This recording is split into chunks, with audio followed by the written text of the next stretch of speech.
chat. How y'all doing today? Man.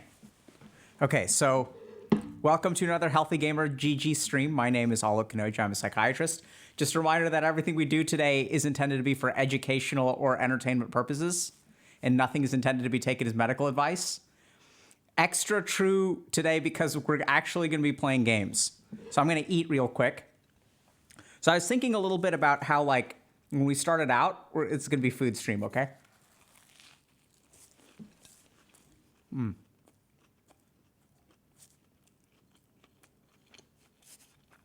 So good. So we don't really talk much about games. ASMR stream, yeah. Y'all ready?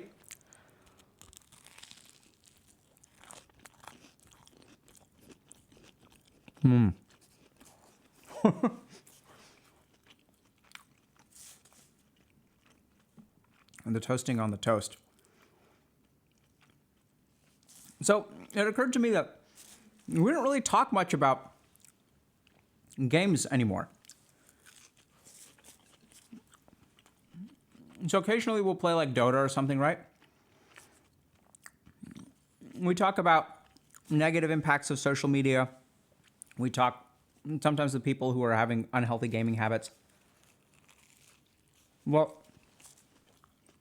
so I thought what I'd do today, play some games. I think that's a normal part of life. It can be a fun part of life. And just kind of hang with chat, right? This is something that we haven't done in a while. So I'd like to do that today. I think, yeah, lunchtime. Do you think modern top-tier games are at a decline? Yes. Yes, I do. And I think modern top-tier games are also on an incline. So I think that some aspects of gaming are getting worse. Some aspects of gaming are getting better. So I think there's a lot of really awesome innovation. I think, so we'll see in Elden Ring, like Lost Ark, I think is a good example. You know, so when I leveled my character to, I played a Warlock in WoW. When I leveled my Warlock in WoW to 60, it was like sort of an enjoyable experience, but like some of it felt super grindy. And I think it takes like 70 hours, right, to level a character to 60 in WoW. As Lost Ark, it's like I've been screwing around for about 20 hours now. I think that's an improvement. I've heard absolutely amazing things about FF14. That's great. We may do a Disco Elysium playthrough at some point, which I hear is epic. Am I going to try Elden Ring? Hell yeah, I'm going to try Elden Ring.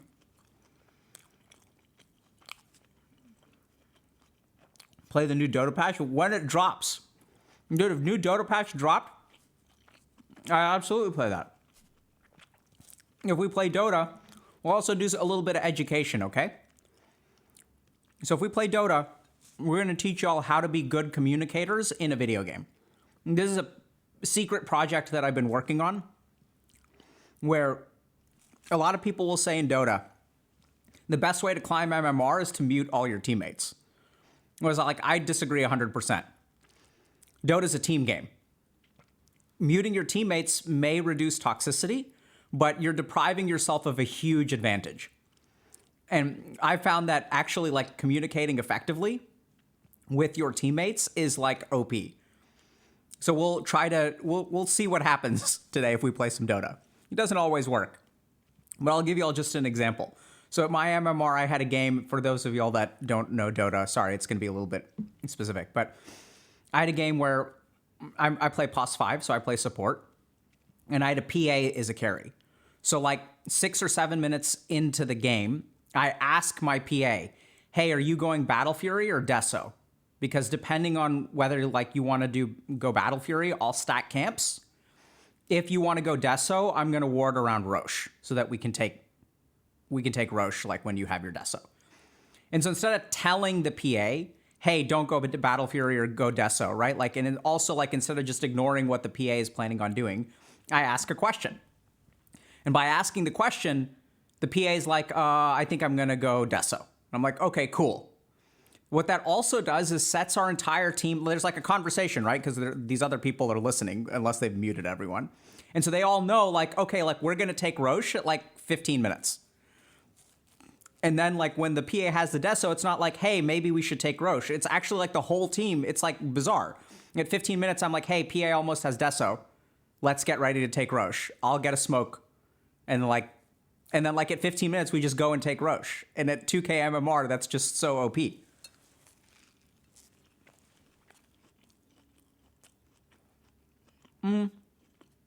Is Wednesday gaming stream day? Today it is. So we'll see. Will this be a long stream? Probably about 2 hours. I think I've got a meeting in a couple hours, so.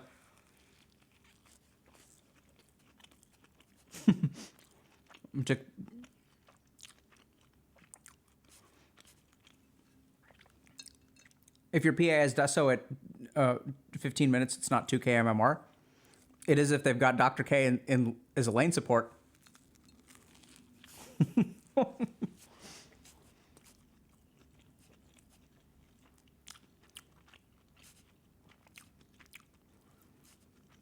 Right? Listen, chat. Words of inspiration. Don't let your MMR bracket define who you are. Just because you're a 2K scrub doesn't mean you need to play like a 2K scrub. You play at the level that you want to play. 2K MMR is like, I don't think it's diamond. Probably like silver or gold or something, right?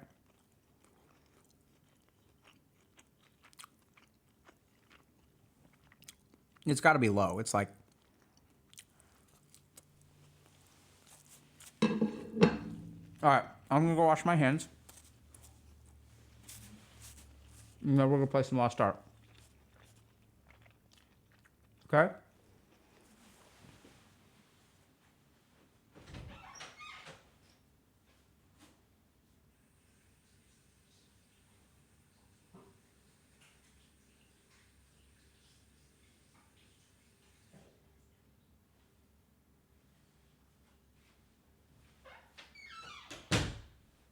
Okay. Y'all ready to start? Let's go, chat. Now, I'm going to need y'all's help. Is there anything that I need to avoid in leaking if I'm streaming? We can also, like, do questions and stuff, like talk about, you know, how to be a healthy gamer. So I think eating is important, right? So you want to eat things that are healthy and tasty. My take on like eating the gamer diet is that if we're looking at behavioral change around diet, there tend to be two camps of people. So some people succeed by like kind of going all in. So you want to, like, people will like adopt keto or be vegan or do intermittent fasting. And in order to bring out their best behavioral response, they have to like really go all in. So it's got to be something you've got to kind of make up your mind, be kind of hardcore about it. So some people are like that. And if you're like that, totally great. So if you're in that camp, then you should make drastic changes. Awesome. The other camp, I think this camp is a little bit larger, is where you actually like want to make gradual changes. And in order to stick with them, they have to be like relatively easy. So this is kind of the concept of atomic habits, where you want to start making small changes for your benefit. And this is where a lot of times people think that eating healthy is not fun, right? So you're just eating like not tasty things. Whereas you remember that health and eating healthy or unhealthy is a spectrum. So you just want to think a little bit about, okay, like what's the next step that I can take? So for example, on my sandwich today, which was toasted nice and crispy and had some eggs in there, I didn't have any cheese. And so not to say that cheese is bad or anything like that, but you know, you can make a small difference. And like, as long as you season your eggs well and you know, you're generous with the butter when it comes to toasting your bread, then, you know, then you're fine. Like, you can just cut a slice of cheese. It's not the end of the world. Right? Just put some hot sauce in there, put some seasoning. You know? And it's like, did I really need that slice of cheese? Not really. I mean, if I really wanted it, I could have it. You know? I may have, like, pizza sometime this weekend, especially if we're doing Elden Ring. So just think a little bit about what are the small things that you can implement. Now let me see if I can figure this out. Okay, so I just hit level 50. I may need your help. I don't know what I'm supposed to be doing now. So I'm playing a Sork. It's completely open to people telling me, like, you know, what I need to be doing.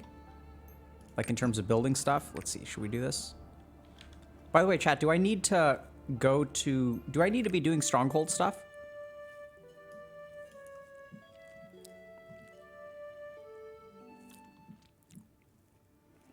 Yeah, dude, we're gonna play games for once. Okay, so I'm gonna do stronghold stuff.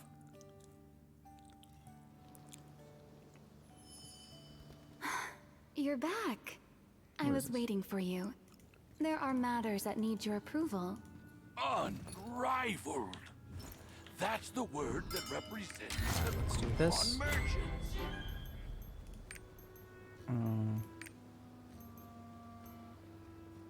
Whatever. Time stop potion sounds good. Let's research that. Do our dispatch mission.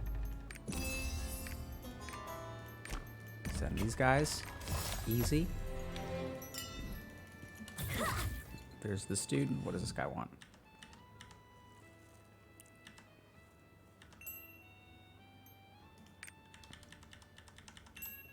Okay, whatever. Accept. Send a special mission. Okay.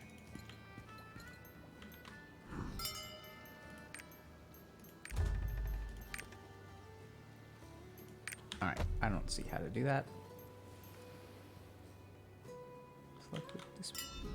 Maybe I can't. Alright, whatever. We'll deal with this later. So we've got to do these weird quests. Let's do that. Let's just keep main questing, right? That's what y'all are saying?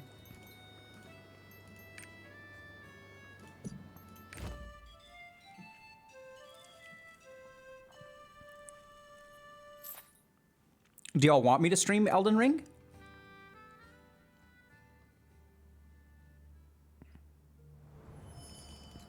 Should I stream it? Okay, let's do it.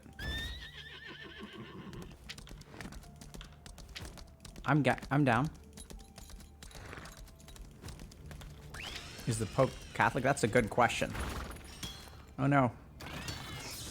No! Chat! No! No! What the? No! Why can't I cast anything? What the fuck? Am I lagging or something?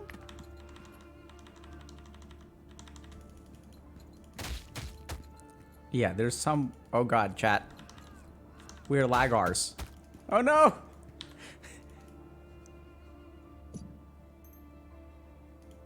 Okay, GG.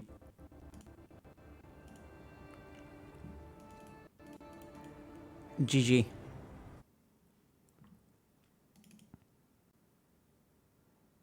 Looks like I have no key bindings. What do you mean? The app is running.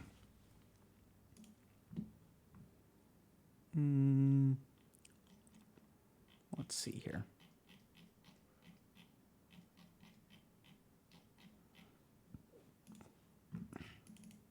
That's the first time that Lost Ark has ever crashed for me.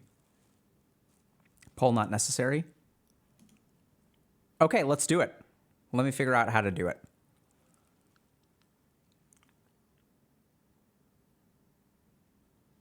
But Elden Ring comes out in 2 days, right? Let's actually check while we're waiting, though.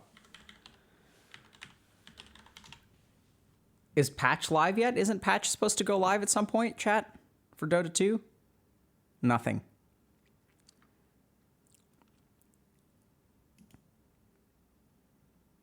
Nothing, chat. Tomorrow? Wait, tomorrow for Elden Ring or tomorrow for patch?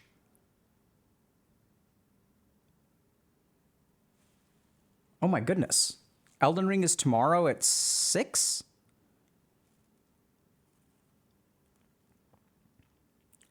I thought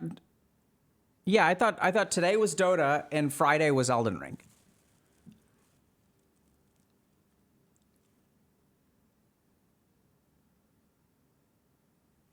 Okay, well, I didn't get an early key. How much clout do I need to get an early key to Elden Ring? This mic picks up your saliva mouth noises. You make that sound like it's a bad thing.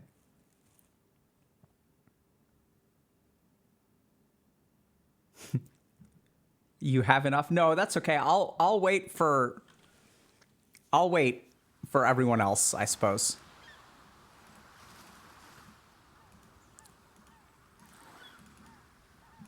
Am I excited for new Dota today? Hell yeah, I'm excited. So I think the problem is like, so Lost Ark's been out, so I was looking at some people on my friends list. Dude, people like what? Lost Ark came out like 12 days ago, right?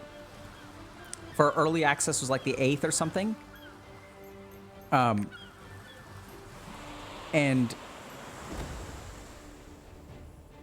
like they've clocked like 120 hours. You know, people have clocked like 200. I'm like sitting there at 20 hours and running out of time. Like, so we'll get there, chat. We're gonna move at our own pace. Remember, chat, it's not a race. Just like the rest of life, right? So we're gonna try to give y'all some life advice while we're playing this stuff, and hopefully you don't lag out again. Otherwise, it's gonna be GG and it's gonna be Dota time, boys and girls. Oh no, what is this? My trades skill is damaged. When y'all say I don't have hotkeys, like, what do you mean? I thought these are hotkeys.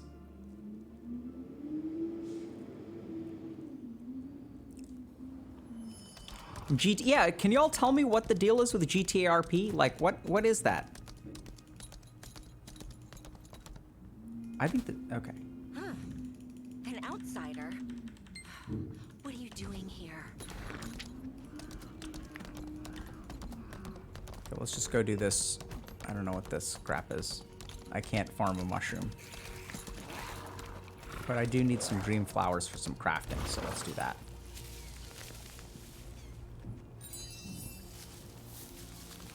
This guy gonna attack me? Fuck. Yes! Lag for the win, chat! Get wrecked. Server lag for the win. Yeah, I mean, I'm down to GTRP. What is it? What does it This place is off limits. entail?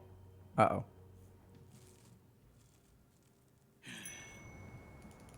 Whoever you are, I want you out of here. This guy wants me out of here immediately. Let's finish this once and for all. These demons will not reach Stern. Who's this guy? Uh-oh.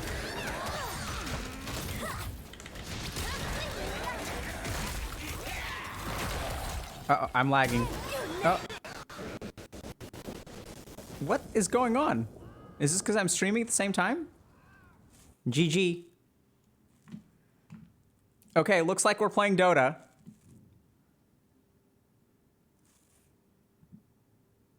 I don't know exactly what to do about that, but so be it.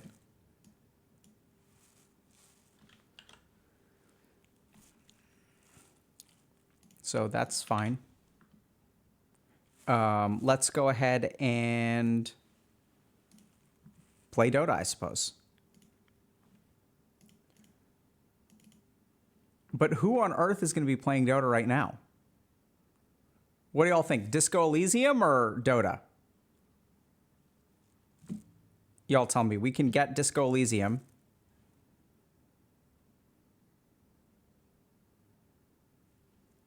What happened to Lost Ark? It's crashed on me twice. I wonder if it's because I'm streaming.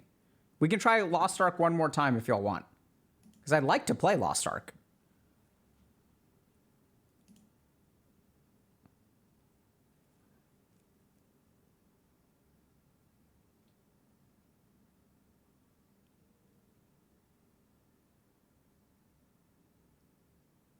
Oh, Lost Ark's been crashing all day? Disco would be amazing. Okay, let's just do Disco Elysium then. All right. Here we go.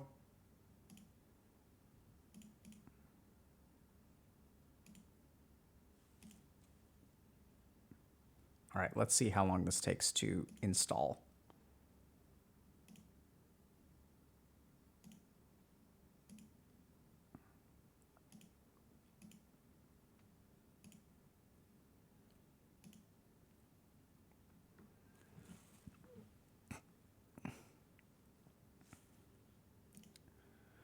All right, well, we'll do... You know what else I actually really wanted to play that I haven't gotten a chance to yet is Valheim. Dude, Valheim is epic. So we'll do Disco Elysium. So I've never played this game, okay?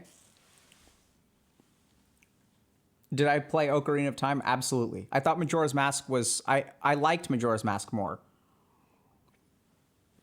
Hard to say that Majora's Mask is objectively better because Ocarina of Time was so revolutionary, but man, there's something about like the dementedness of Majora's Mask that really like I thought was awesome and very well done artistically. Did I play WoW back in the day? Sort of. So when you say, did I play WoW, what are we talking about? Like, did I play the game? Did I get to level 60? Did I do Blackwing Lair and Molten Core a couple times? Like, absolutely. But did I, like, play WoW? Did I go all the way? Was I in an endgame raiding guild? Did I level up all my professions and 1,000 alts and stuff like that? Not really.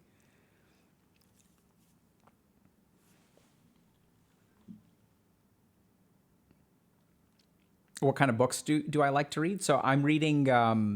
I love reading fiction, but I read a lot of nonfiction too. So I started reading Deep Work by Cal Newport, like in the last 24 hours. Seems kind of interesting. I'm also reading Mansfield Park by Jane Austen. I recently read Wisdom of Crowds, which was epic. Strongly, strongly, strongly recommend. What is Iron Widow? You know, I've heard really good things about Body Keeps the Score. I think it's a book about trauma, but I have not read it myself. How many books do I read per year? Probably between 20 and 40, I want to say. So I do a lot of reading that's not books, though. Do I read 20 books a year? Yeah, I'd say. I'd probably read one fiction book a month and then a comparable number of nonfiction reading. So I read a lot of scientific papers. So I'll read like between 5 and 15 papers a week. Here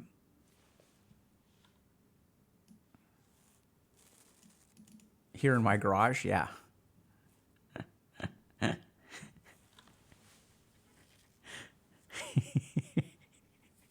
I love it here in my garage. Wisdom of Crowds. So it's a series by Joe Abercrombie. So I think I've read almost all of Joe Abercrombie's books. So good fiction that I've read recently, The Expanse, Joe Abercrombie. I read Evan Winter too.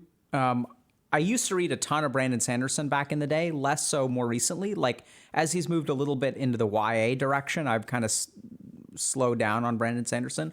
Also, reading Brandon Sanderson is a full-time job because of just how amazingly prolific he is. Like, that guy is an absolute beast. Where Lost Ark? Lost Ark is crashing is where Lost Ark is. What's wrong with this? We're at 99%.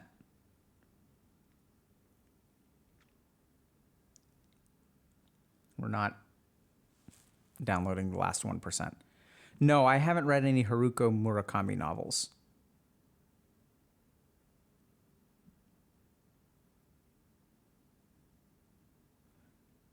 Yeah, when he plays Lost Ark. So this is like, I don't know if this is the universe or the internet or if someone is conspiring against us. Do they want me to lecture that bad? Is that what's going on? Okay, here we go. Let's see if this works. Okay, looks like we're loading, chat.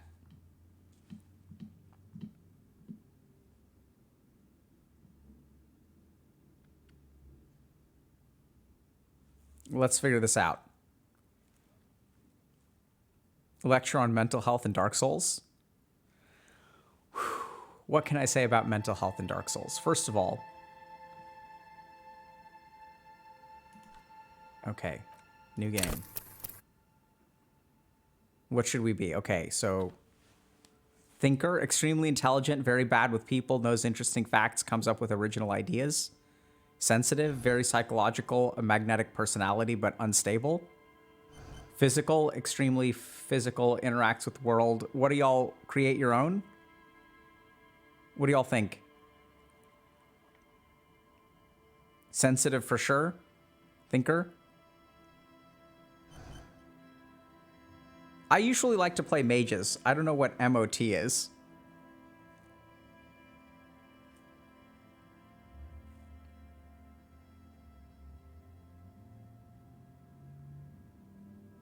I don't know. Do create? Okay. Let's create our own. Intellect. We are not very agile. Let's do that. Let's do 4422.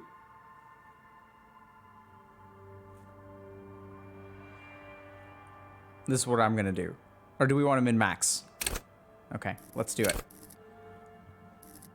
What is this? Signature skills, logic, encyclopedia, rhetoric, drama, see art in the world. Let's use rhetoric. Logic? Okay, we can do logic. Oh shit, there were other ones? I thought we got to pick one for each, chat. The Furies are at home in the mirror. It is their address. Even the clearest water, if deep enough, can drown. Ooh, that sounds scary. Begin. There is nothing. Only warm, primordial blackness. Your conscious ferments in it. No larger than a single grain of malt. You don't have to do anything anymore. Ever. Never, ever. Never, ever, ever, baby. An inordinate amount of time passes. It is utterly void of struggle. No ex-wives are contained within it. Never, ever. Okay. Ancient reptilian brain, maybe also known as our brain stem. We'll teach a little neuroanatomy. So our brain stem is the part of our brain that's situated back here and governs like basic functions like respiration, sleep and wakefulness.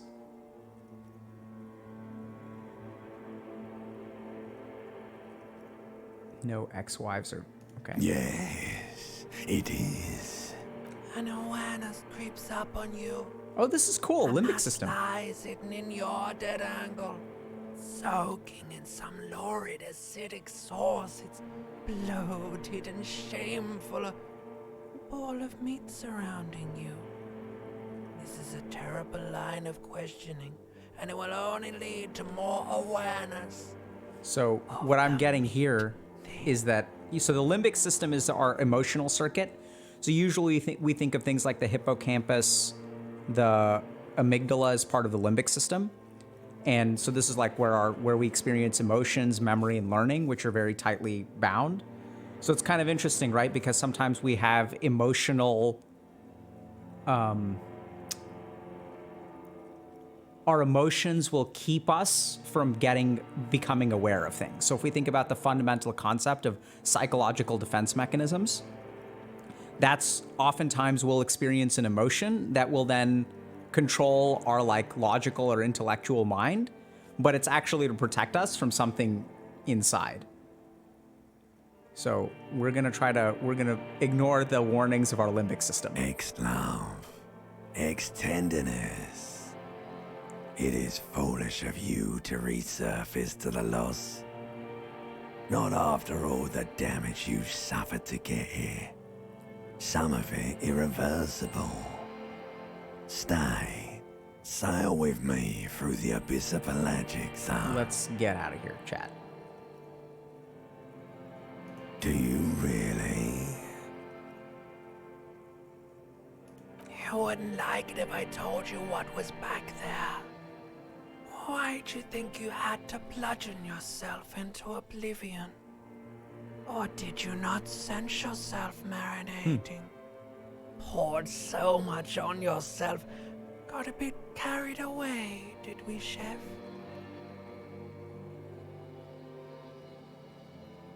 I'm just trying to think a little bit about... Fear and apprehension. You should ask what's out there first.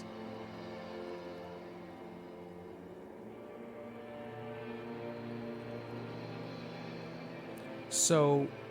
Yes, your one disco mother. So this is kind of important, but I think this is actually like really good because remember that when we are struggling to overcome, let's say, psychological defense mechanisms, right, and penetrate into the depths of our mind. So this is something that you can see in therapy where you've got a guide, or personally, I did a lot more through spiritual practice, where you have these like layers of defenses. But the thing to remember is that your layers of defenses are constructed for you by you. And so this is principally why like we try to teach acceptance as opposed to resistance. Because like, as long as you're fighting against yourself, you're not gonna win. Like, you can't win.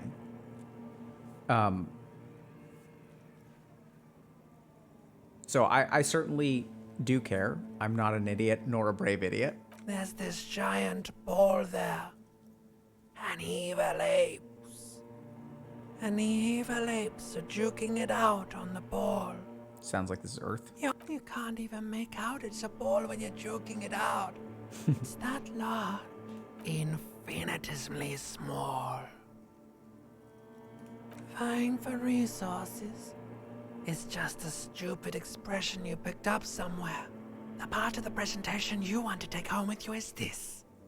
You have to beat the other evil apes in the face, or you lose. So that's kind of interesting because I think that the sense of competition can also be quite limbic, right? So what I would do is like, okay, this is gonna sound weird, but y'all wanna get into this because this is super interesting. So it's important to remember that your limbic system is sort of telling you, right? Oh, you have to fight against the other apes or you will lose. And so what we want to do is like, even if you look at the way that the game designers made this game, they said, that's sad, or that sounds like something I would want to do. So are you competitive or are you like collaborative? But the key thing to remember is that the limbic system is not honest, right? This is a premise that the limbic system is creating. This idea of face the evil apes or lose is actually like a wrong premise that's created by the limbic system.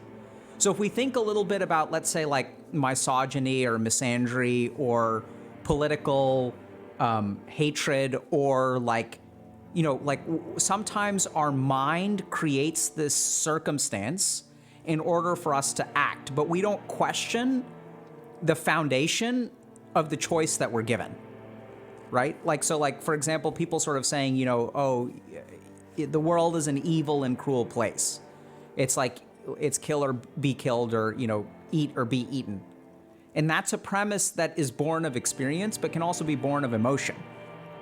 And interestingly enough, the more that the limbic system dictates things to you, the worse off you're gonna be. Because if you sort of think a little bit about, let's say, like relationships, right? You can say, oh, this person like is never gonna invite me again. So if you're getting bullied by your friends, like your mind may tell you things like, oh, if you stand up for yourself, they're not gonna be your friend anymore. So you've got two choices.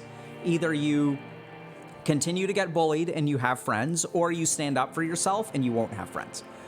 But the limbic system is not very good at creating these premises in a fair manner.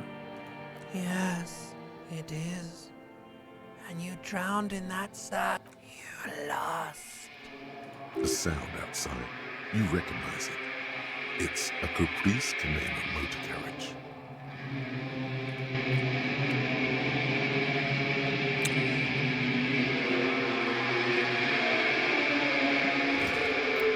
I wonder if I should put on headphones, because it looks like this is kind of going through the... Oh my goodness. This is unsavory.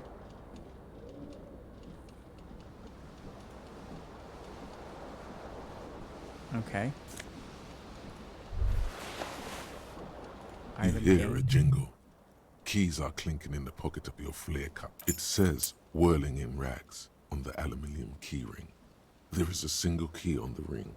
The number 1 is etched on it. Okay, so we're going to talk a little bit about the booze for a second. Let's see if we can clean ourselves off. Oh my god. Bottles in the bathtub.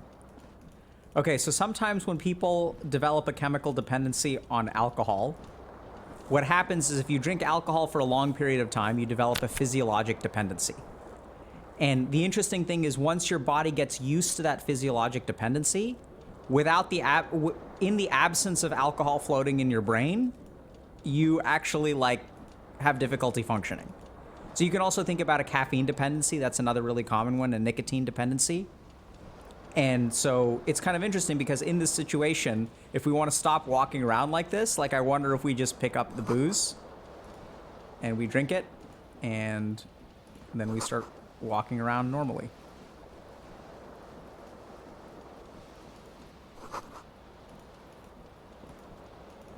Do I have it? Okay, whatever. So it looks like I have a headache, right? I'm holding my head. Ah! I'm still shirtless. Hello, officer. Officer? The young woman raises a cigarette to her lips. No. There's only one solution to this. You're a businessman. Chief, what if I'm police as opposed to military? It's kind of confusing, but let's The see. young woman shakes her. No. You're a police There officer. we go. Sir.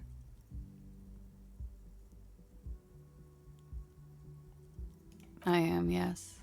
Unless you've been feeding us a set of... You've been here for 3 days on official police business. Couldn't say. In truth, so far, mostly drinking. You have no doubt about the drinking. But do you strike yourself as a tight-lipped drunk?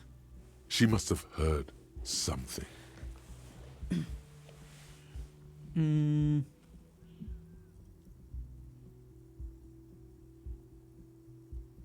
Okay, so we're going to steer clear of this. She nods.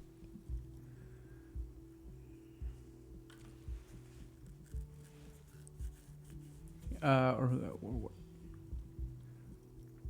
do I know when someone's not telling me the whole story? There's a mercenary out back. He's been hanged. The body has been there for a week now. I didn't mean to overwhelm you with information. You seem a bit lost, officer. I mean, we can try to Could ask it be this, but I because don't know of that we're the going to learn drinking? anything.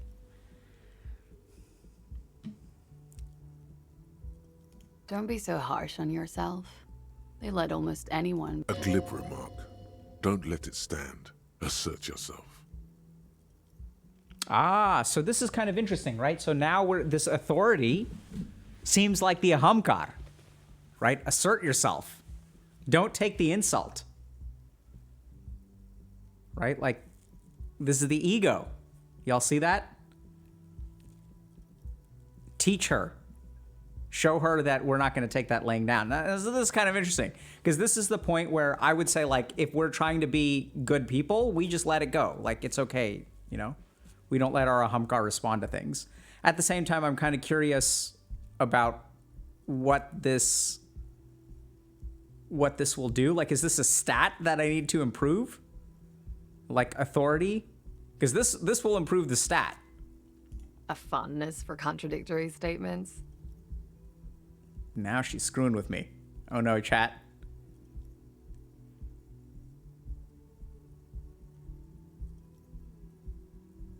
Of course. She remains unconvinced.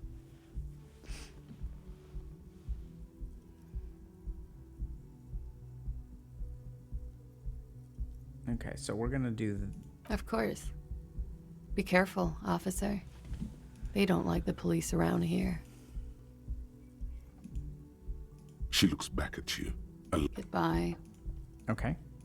So a couple of other things to remember. So if we look at our physique for a moment, right? Let's see what we can determine anatomically. Can we zoom in somehow?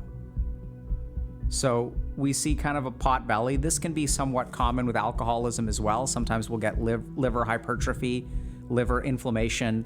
In the worst cases of alcohol dependence, we'll get something called ascites, which is when your liver becomes so scarred that blood can't flow through it.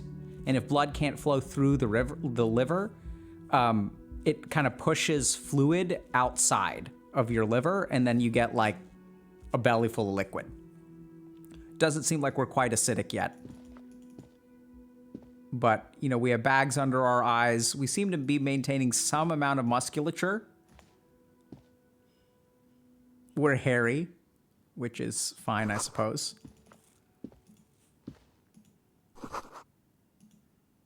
Year's 51. Okay. The door is closed.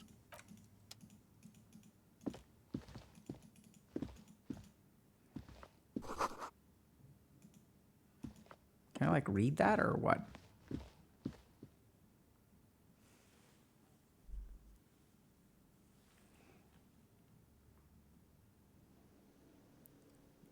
Get shirt.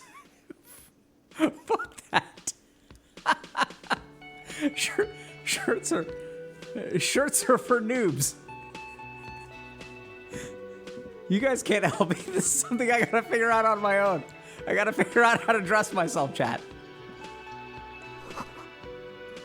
We'll see what happens if we play the game shirtless.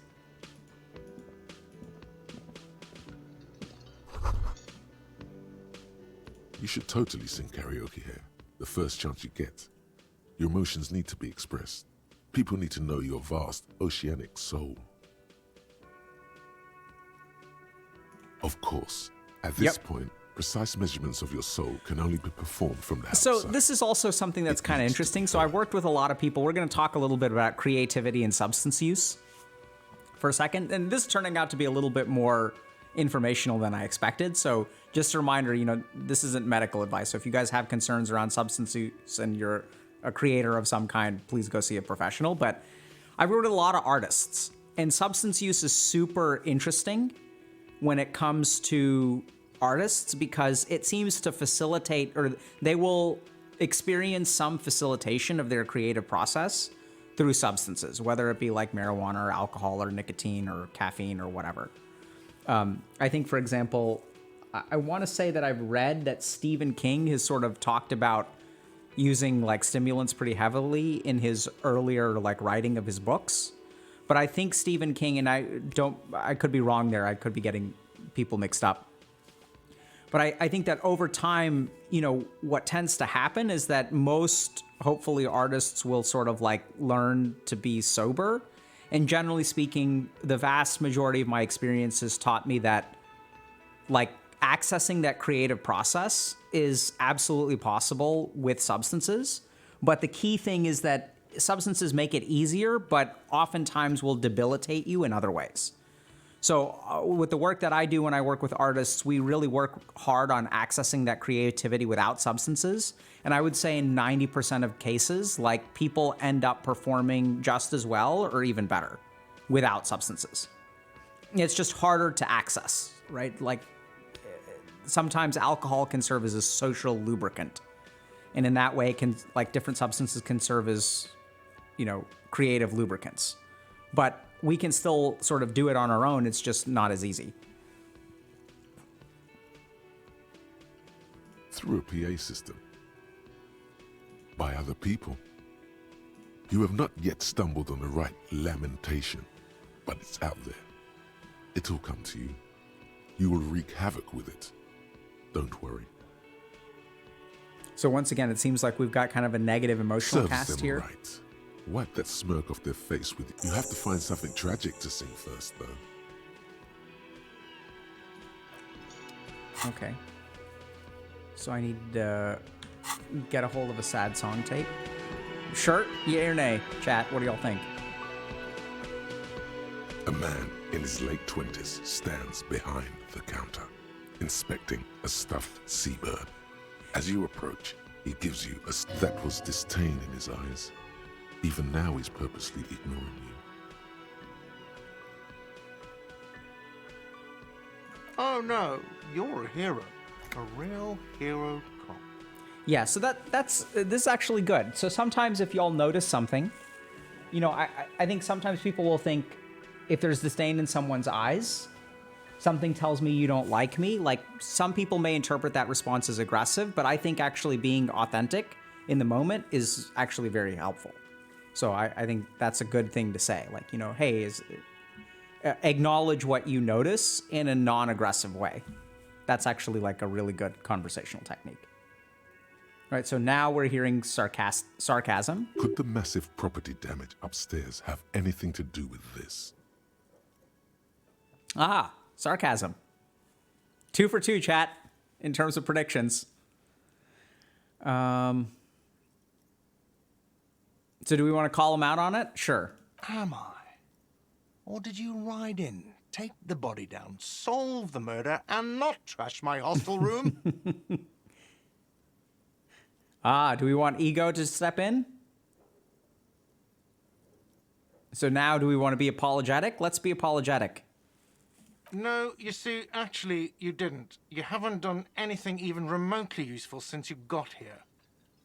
So much disdain and frustration. No, I haven't seen you around. I'm not always here. A competent work of taxidermy. The white and brown seabird lies among piles of coasters and drying. Looks like the bird was ripped off the shield that was used to mount it, most likely on a wall. This is the Great Skua. The seabird is the symbol for the discovery of the Insulindian Isola, the part of the world you are in right now. Something about it makes you feel bitter. Interesting. So Inland Empire seems to be like some kind of self-awareness or self-reflection thing. Look, your buddy is over there. Why don't you go and talk to him, okay? Okay. He pretends not to hear you, concentrating on the bird instead. Okay, so we can go. If this guy has suggested we're going to do something, we can respect that boundary.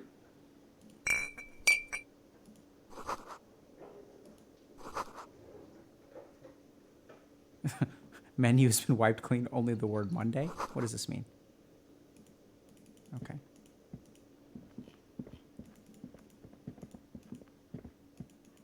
Dude in the bomber jacket? What is this thing?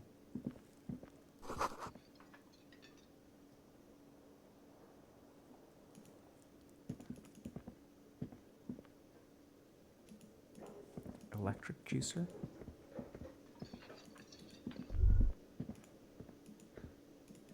Is this like a sound thing or what? What is that bubble? Okay, whatever. We'll figure it out. Let's talk to the bomber jacket dude. A bespectacled man in an orange bomber jacket is tapping his foot on the floor. As you approach, if an assault were launched on this building right now, if the windows came crashing down and the whole world descended upon you, this man would hurl himself in death's way to save you. You are sure of this, but why? Hello, I'm Kim Kitsuragi, Lieutenant, Precinct 57. You must be from the 41st. You realize he's waiting for your name. He's got a bomber jacket. We're shirtless.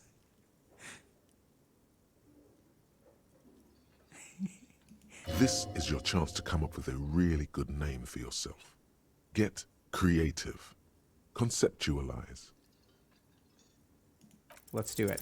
Concentration makes you squint your eyes. Your name Nice. should be deep gold and orange, like a forest fire looming on the horizon, but mixed with the stench of liquor rising from your breath.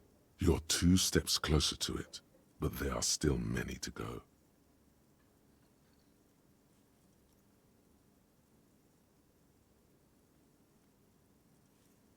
Okay. Your name should be deep golden orange, like forest fire moving. You're 2 steps, but there's still too many. Okay. Okay then. It looks like we had a little scheduling error on Sunday. Saturday too, actually. Have you had time to talk to the manager? What he means is, he has been trying to meet up with you for 2 days, but you have been otherwise occupied. Okay. If you don't mind, we should talk to him again. Ask him for a rundown of the area. Now that I'm here as well. I understand the scene is out back, right?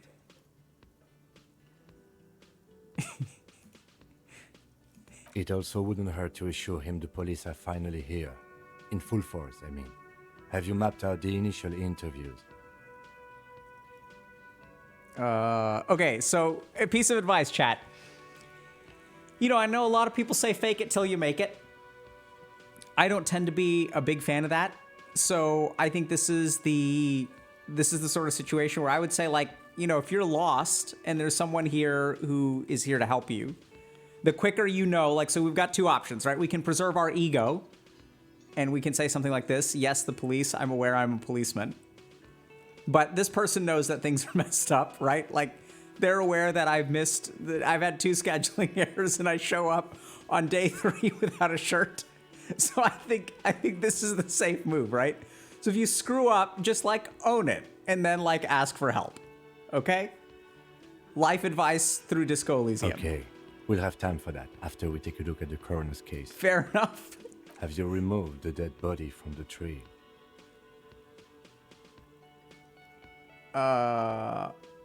So, the body... This is the first time you detect a weariness in the lieutenant's voice. It is obvious he would have preferred for the body to no longer... Where it has been hanging for 7 days straight. We should go there as soon as we are done talking to the owner.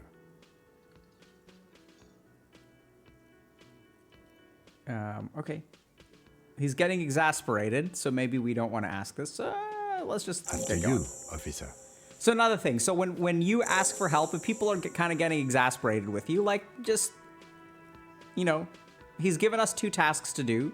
So rather than like unloading more, hey, I don't remember who I If you're am. about to embark on an investigation, shouldn't you have a badge? You mean you don't have a badge? Losing your identification card is a serious matter. My vehicle has a shortwave. You Maybe can use it's it to in my report shirt. your badge missing. I advise you to try to locate it as quickly as possible. But getting the body down should still take precedence. Lieutenant Kitsuragi is now in your party. You can talk to him whenever by interacting with... Okay.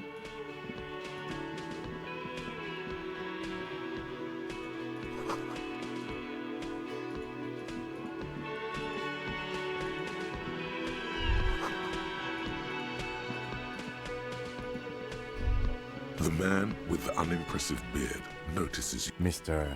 Gart, right? Yes. I am Kim Kitsuragi from Precinct 57. This is an inter-district investigation, so joining me from Precinct 41... Cat Jam? What do y'all think? Let's go with this Are one. you kidding me?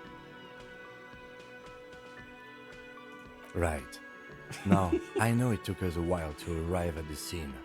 It also took you a while to call us and report the dead body. It was you who placed the call, yes? This is actually a good conversational technique as well, like sort of acknowledging, right, when you screwed up, hey, it took us a while to get here. And at the same time, it took you a while to call us. No, I only just got here. It was probably Sylvie who called you. She usually works the bar here. I'm only Do you have her number? As a matter of fact, I do. You said you just got here. From where? What, of Martinez? No, I live in Jamrock. I only sometimes come here to keep an eye on the place. This is just one of the many, many cafeterias I manage. Ooh, big time cafeteria manager. But you still know your way around, yes? Yes, I know where some things are, but as I said, I don't live here. I didn't imply that. Detective. He probably means this is where you step in and ask your questions. Okay, let's try asking questions. His face expresses profound doubt in your having this. Behind this building, there's a courtyard. They hoisted him up on a tree there. That's easy. See that door there? First you exit through that. Then to your right, you should see a big hole in the fence. A really big one. You can get to the courtyard through there. No need for the keys. The hole... Does he want you to feel guilty of making that hole? It's implied in his voice. I don't know who killed him. I'm not the police. That's your job. What are you, crazy? Of course I didn't kill him. She went away because none of your business. Have they not been telling you you're a cop? Yeah, let's do it. Let's do it. Okay, you got me. She went away because of the dead body out back. Plus 5 XP, chat. Because I asked for her number. That's why Sylvie went away. I hope you appreciate Oh that. no. Cafeteria manager. Mixing work and pleasure. This isn't good. So when you are a cafeteria manager who spends their time doing taxidermy and you're attracted to a female employee of yours, the correct move is not to ask for her number. That is bad. We do not do those sorts of things, chat. Thank you. There's a Sanskrit phrase for this, actually. It's called shitting where you eat. I don't know if you've learned that yet. Have you all learned that Sanskrit?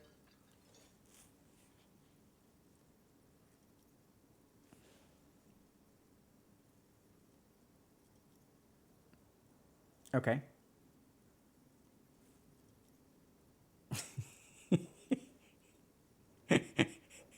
Taylor's like, I don't think I need to write that one down. I asked an employee out. She didn't want to come, but felt obliged to. It was a bad idea. Somewhat. Now, See, what is he's the so one getting goddamn XP. fascinating about that for you? It's got nothing to do with the lynching.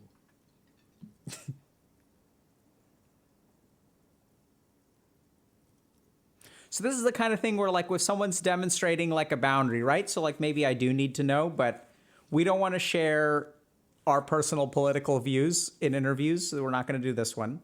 This is okay. This is sort of vague and maybe even a little bit threatening. This implies and feeds into our sense of incompetence. And this is kind of apologetic and nice and respecting boundaries. Forget it. No, I'm not the bar. He's very animated all of a sudden. This is clearly a touchy subject for him. Ooh, do we want to push him? Push him? Push him? Push him? Push him? Or respect? Push? I have 3 cafeterias I manage. No, I'm not. He's very animated. That period of my life is over. Not everyone who stands behind a counter. I hope it is. She went away. Have they not been telling you you're a cop? Okay, Thank you. I asked an employee. What?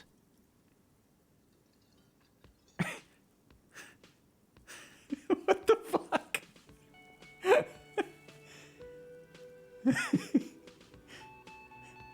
Do you have a phallus in your ear? What on earth? What is this game? All right, let's see what happens. That's good. But there is a timetable for this investigation, dictated to us by the stages of decomposition. And it's... You've gained a thought. When this dialogue is over, go to your thought cabinet What? and internalize it for special bonuses and effects. Let's go. Not so fast, Mr. Feminist. You owe me 130 real.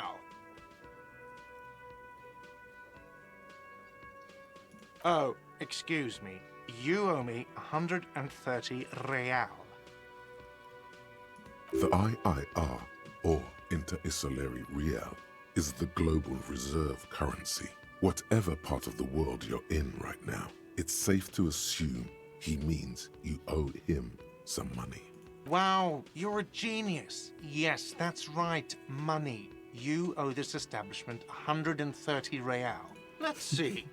3 nights at a tariff of 20 real comes to 60 real. Then there's the window you annihilated. The hole in the window was the first thing Another thing you've annihilated is half the bar. You've run a tab of 30 real.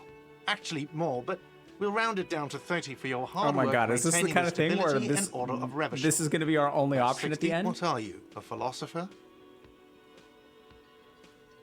Money is what grown-up people use to pay for things. Things like this hostel room, or 8 bottles of potent blend, and 9 packs of Royal X. Are you serious? From your work? I don't know. You can take bribes. Some do take recompense, but only to survive. There's a shuffle of nylon as Lieutenant Kitz. Okay, did he pay? Alright, so we need to go through these doors, right? He said go through some doors and go out. Wait, where did he say we should go? Should we go grab our shirt?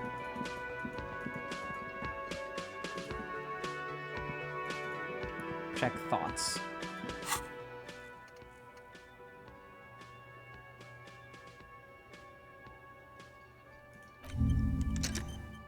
Okay, so this is like a...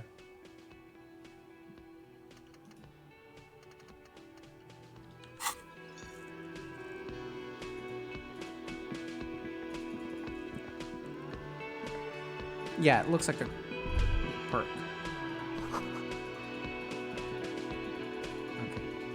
I forgot it. Louis told us where to go somewhere, but... Shirt? Chat? Summer door closed for winter. Ooh, if it's winter, maybe we should go grab a shirt.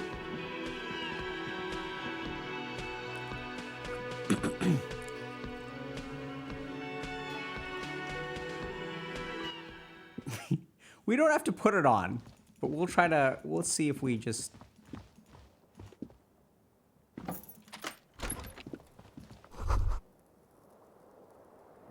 Kim also tries not to look at the pile of taped viscera on the carpet, or the weird suitcase on the hat rack, or the potted plant dying in the corner.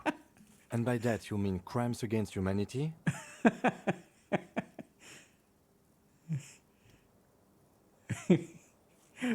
Crimes against myself, I have think. no idea what that means.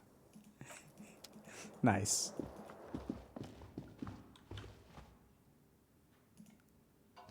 A mirror hangs above a bent and broken sink. In a fierce discharge of masculine energy, some hot water sprays from the base and steam. Suddenly, you realize you have no memory of the face that awaits you there, underneath the soft vapor. As you slowly abort, you clearly have not thought this through. You won't like what you see there, and you will never unbecome it. This is disturbing. Have y'all played Planescape Torment?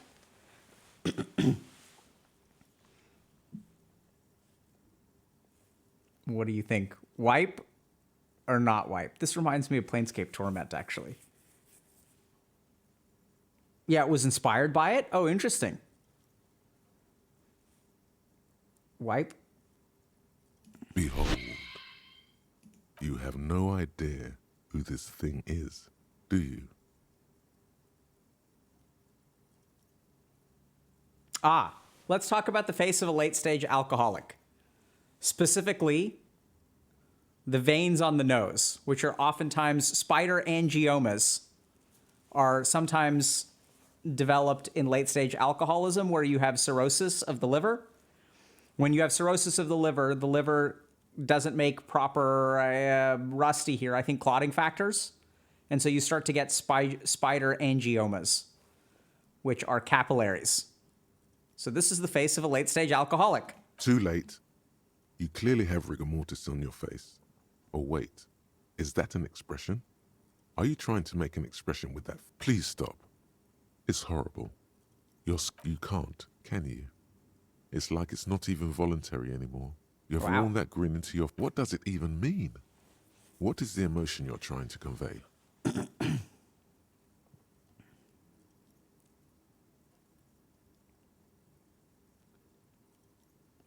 We're going to go with it's an expression of pain. So if you can't stop smiling, chances are that you're hurting. You are correct. You are correct. If we say any of those things, does it mean we are correct?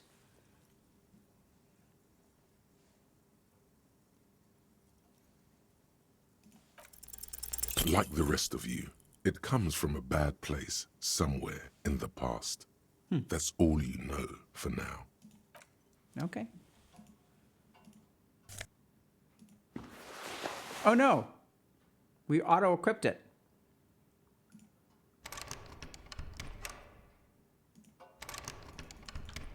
I don't know if we wanted to auto-equip it. This fan has 2 chain pull switches. One ends in a time, or has it been consigned there as punishment? You feel as though this creature is your friend and wants to reattach itself to your neck so that you may continue Oh my your God. adventures together in this strange Okay, world. so we're going to go ahead and pull on the fan first because our physical skill The seems to be low. blades come squeaking to a halt. It should be easier to reach Nice. the tie now. You swoop up and catch the tie. Snap. It's released from the blade. Warning, warning. The necktie is... What you have in your hand is a fantastically colorful tie with 4 or 5 different patterns. The knot reminds you of a noose. If it's your friend, why was it up there? Who ties their friend to a ceiling fan? Maybe this thing is dangerous somehow. So I don't know if you guys are familiar. Have y'all seen Brian Charnley's self-portraits? Do you guys know what this looks like? An allusion to Brian Charnley. Do y'all know about this? Okay, hold on. This is actually really cool. It's a little bit disturbing, but it's very cool. Okay, so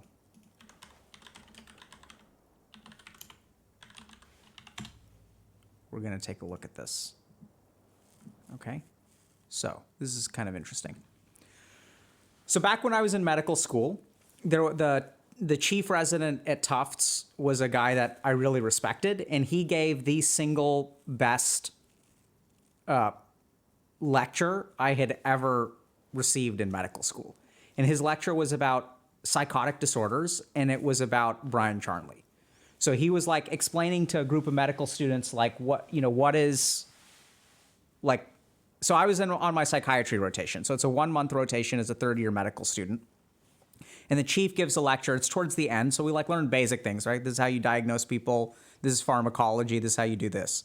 And what he showed us was essentially like this. So what he showed us was a set of self-portraits that describe or that were drawn by someone who went off of their medication and then would like basically make self-portraits. This person, I think, was diagnosed with some kind of psychotic disorder, and ultimately we'll talk a little bit about what happened to him. But so let's take a look at the portraits.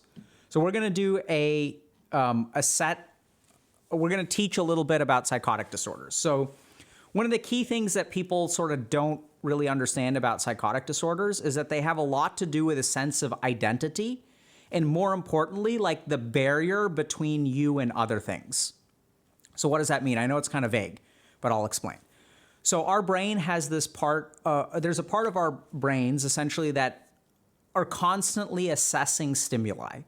And what they do is they tell us whether that stimuli is relevant or not relevant. So for example, like right now, I'm sitting here, I see like things in chat, and then like my brain is actually subconsciously scanning all of the chat messages. And there may be a particular message that gets elevated to my consciousness based on my subconscious scanning. So this is where in a normal person, if you're walking down the street and someone, let's say there's a car parked on the street and then the car turns on and drives away, our brain essentially decides that that is an innocuous stimulus. That's nothing to worry about. Like, it's just, people are going about their day. But what happens in people who have psychotic disorders is the barrier between you and stimuli in the outside world gets way, way smaller. So what starts to happen is people who have psychotic disorders, when they see that person drive away, they'll start to think this has something to do with me. And as that feeling grows and grows and grows, there are all kinds of like stimuli that start being relevant to you. So if you're walking down the street and you like look up and you see that there's someone sitting on a park bench who's looking at you, and when you make eye contact with them, they look away and they like look at their newspaper, like you think like, oh my God, that person is watching me. And so what happens in psychotic disorders is like, people watch you right on the street. It's like normal. Like you look at people, and even if you look at them, like they're going to look away because they realize they were staring. And so that's actually like a normal part of life. But when your brain is sort of taking in these stimuli and not able to appropriately decide if this is important or unimportant, what it results in is a sense of like paranoia. So this is where, then what happens is like once you have this feeling of paranoia, then what happens is your logical mind, right? So going back to Disco Elysium, like let's remember that there's the limbic system. So once the limbic system feels something, the logical part of your mind tries to make sense of it, right? So if I'm at a party and then like I walk in and everyone starts laughing and kind of like giving me furtive glances, my limbic system tells me, hey, there's something wrong. Like people are like, I'm the butt of a joke or something like that. And then my mind starts to think a little bit, okay, what could it be? What could it be? Oh, it turns out my fly is unzipped. Okay, figured it out. So the limbic system can sometimes operate first, and then our intellect tries to fill in the gaps. So what happens in psychotic disorders, especially those that are paranoid or delusional in nature, is we'll feel a particular way, and then our mind will try to come up with reasons to justify our feelings.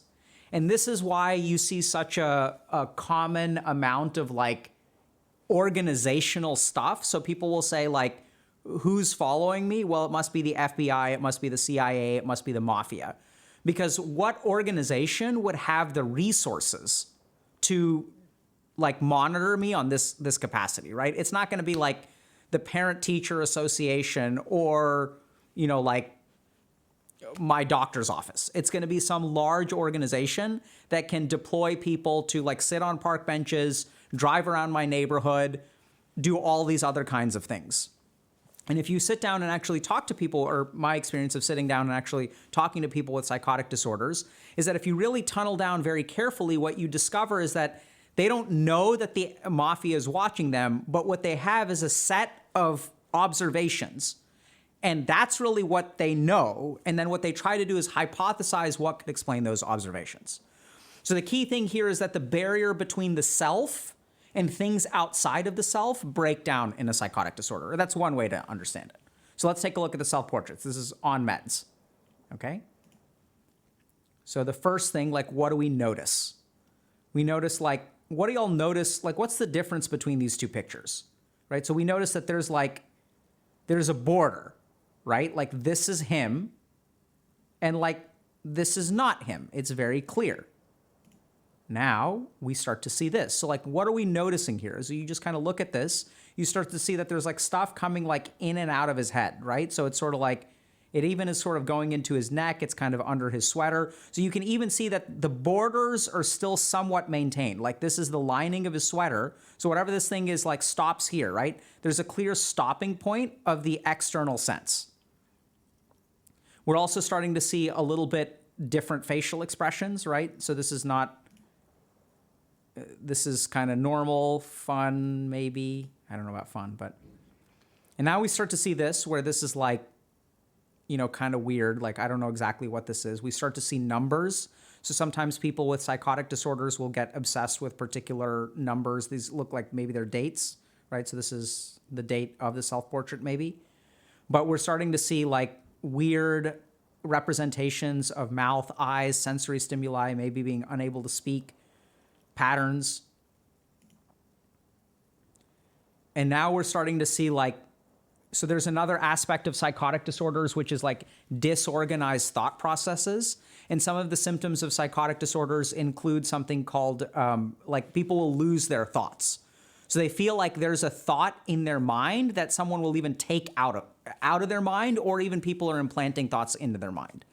So it's like there's a thought there, but that thought is not my thought. So this is also really interesting when it comes to psychotic disorders, where like we sort of take for granted that our thoughts are our thoughts.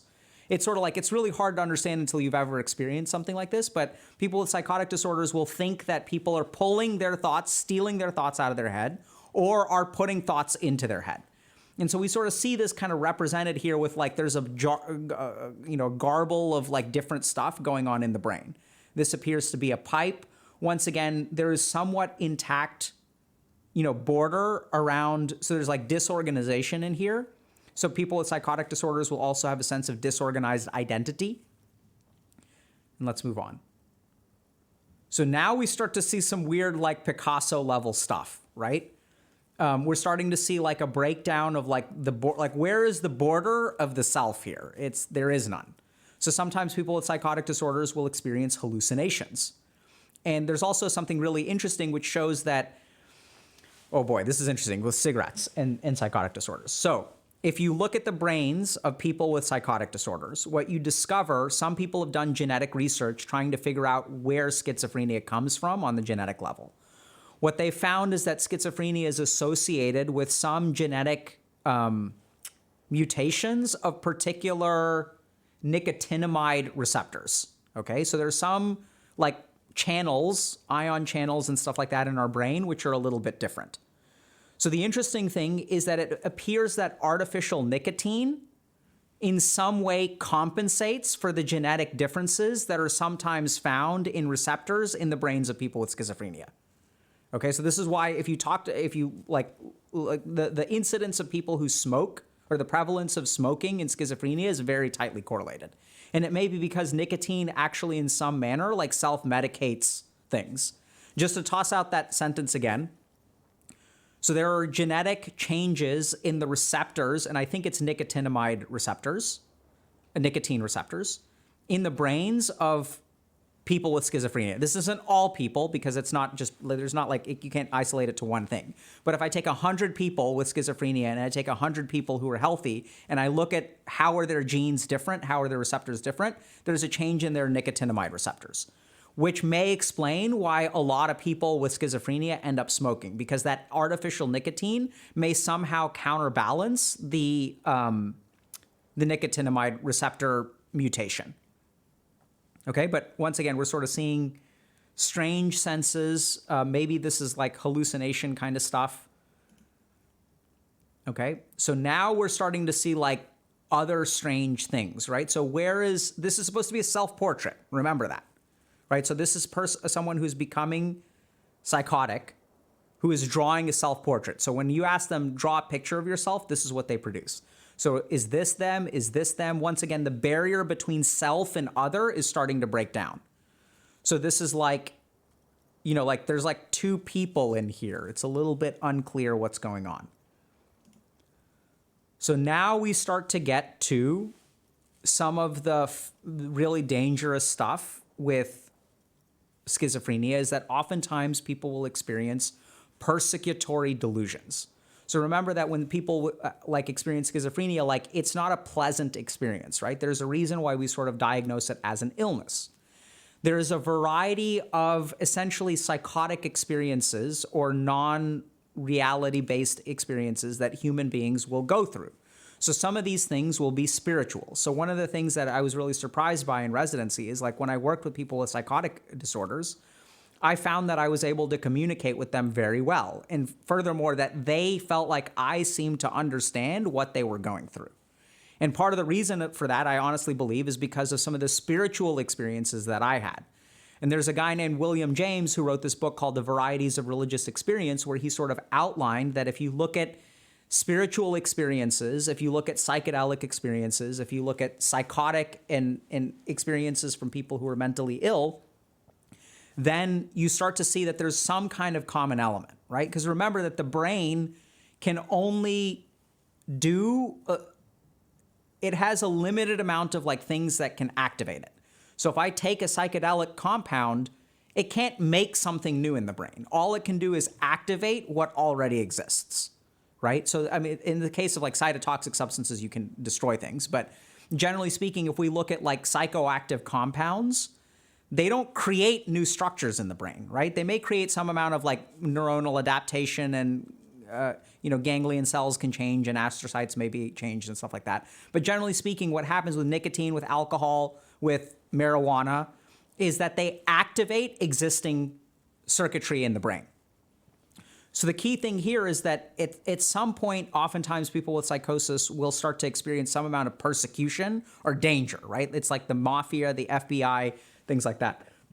And so if we go back, if we compare to this one, remember this is early on, right? So let's just take a look at the July. This is April. And so there's starting to be some influence, but the barrier is still intact. And also they seem kind of creepy, but they're not like attacking him, right? And so then what happens is like, now there's like persecution going on, right? So not only are they not respecting the barrier of the self, because this is like nails going into the eyes, arrows going into the head, there's confusion in his head. So we're sort of starting to see like the persecution. And now, once again, the self-portrait, like the sense of self is dissolving. And then we get to this, which is like, now we're starting to see, I mean, if you look at this image, you can sort of get a sense of like distress, right? Like the person who says, this is what I look like is like terrifying. And this lecture really helped me develop a lot of compassion for people with psychotic illnesses. Because to understand that, like, it's so hard because we don't understand what these people are experiencing. And like, this is what his experience is. Like, this is a talented artist trying to put onto paper what their experience of life is, right? So it's terrifying. And we'll stop after this because I see some people are, maybe I should have warned y'all a little bit better. And so now we sort of get to another thing that we'll sort of talk about in terms of psychotic illnesses, which is that oftentimes there's a flattening of affect. There is like sort of like a dulling down of certain experiences. There's a lot of amotivation. So this is where people assume that schizophrenia is predominantly, like when we think about schizophrenia, what we predominantly think about is positive symptoms. So positive symptoms are things like paranoia, delusion, hallucinations, right? These are the things that, the person is hallucinating. But what's actually more damaging, I don't know about more damaging, but in my experience, what really seems to be devastating for a lot of the patients I've worked with is the negative symptoms. So schizophrenia is really a brain disease. And so what it does is it starts to affect like motivation. It starts to affect the experience and expression of emotion. So things will become very like monochrome for people. So now if we look at this, this is not as bad as like this image, right? And this is 5 days later. So what sort of happened is people kind of get like dulled out, like they don't smile, they don't cry, they just sort of feel their affect is very flattened. And things become somewhat kind of like neutral, grayed out, not very interesting. They lose motivation. They kind of like stop going to work. They stop, they may go to the grocery store every now and then. So someone's asking, do they accept it? I don't really know if they accept it. It's just like, it's hard to describe, but the best I can understand it is hopefully you and I see the world in color, right? Like if you look at like behind me, like there's color back there, right? There's taste, there's flavor, there's activity, there's buoyancy, there's life. And the saddest thing for some of the people that I've worked with schizophrenia is they get to a point where like that color becomes monochrome. It's like, imagine if instead of music, you could only hear tones. Imagine if instead of color, the world was in grayscale.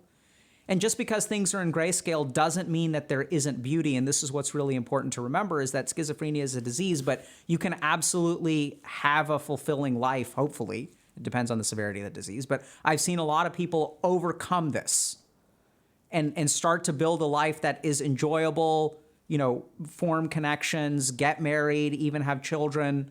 Like they can have some degree of impairment, but you can actually, like there is some way to progress.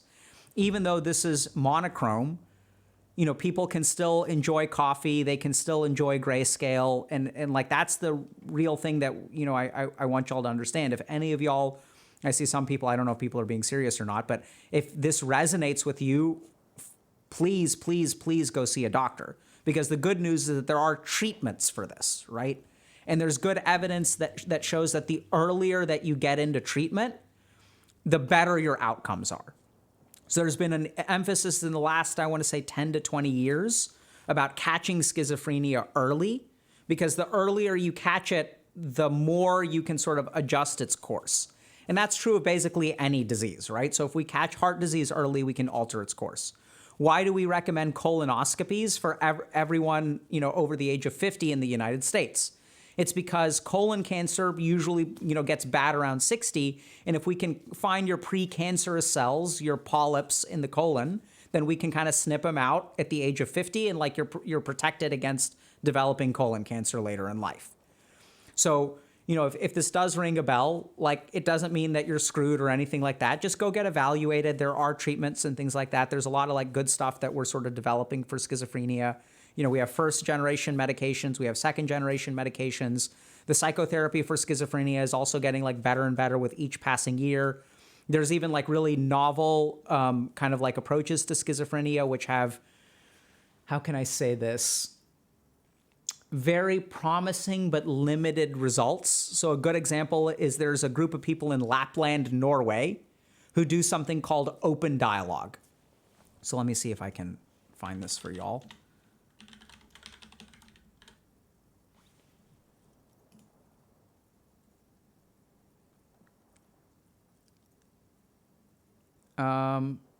No, this is the wrong open dialogue.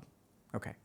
Anyway, so the key thing here is that, you know, it's not the end of the world, even if you do have schizophrenia. You should absolutely go get evaluated if this resonates with you in some way. And like, you know, I hope that this lecture has somehow helped y'all understand. I guess it turned into an impromptu lecture. You know, I hope that this has helped y'all understand a little bit about, I think the self-portraits are such a powerful humanistic representation of what having one of these illnesses is. Unfortunately, for people who are curious, Brian Charnley did end up committing suicide. And so that is one of the outcomes potentially of schizophrenia. Like, sometimes things just get really, really bad. And like, you know, here's another thing. This is supposed to be a self-portrait, right? On July 12th. And we can sort of see, right? Like, so if someone's experiencing this, like, this is why you should get help. Because the good news is that, like, remember, what's the difference between this portrait and this portrait? What did he do differently? He stopped his medication, right? So he left treatment. So the good news is that even if you look at schizophrenia and you say, oh my God, this is terrible. Like, yeah, it's absolutely terrible. But like, we can treat that, right? So don't lose hope. It's okay. All right, that was random. How do y'all feel about that? What do we, I was not planning on giving that lecture, but like I said, it was one of the most formative lectures for me. People have been asking a little bit about psychotic disorders, and I think that this, like I said, that chief resident dude was just really brilliant in the way that he taught about psychiatry, really inspired me to become a psychiatrist. What are y'all feeling? Should we play more Dota patch yet? What do y'all want to do?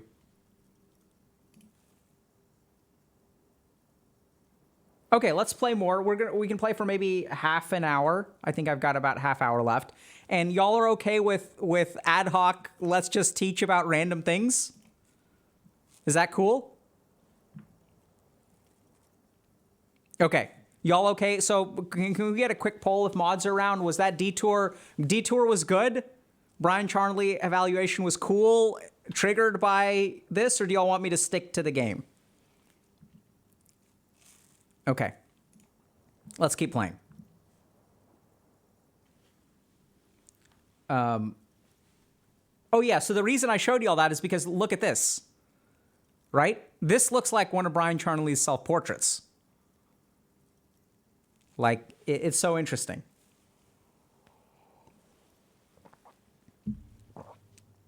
Okay. An ominous, foreboding feeling fills you as you look at the tie. Should we pull on the light bulb? Let's just see what happens. Terrible mistake. Turn the lights off immediately. You can practically feel the photons burning a hole in your brain. Okay, so something else that can happen is people can... okay, The lights are off. Okay, we'll leave them off. Terrible mistake. Photosensitivity can sometimes happen in a hangover, right? Could be migraines as well.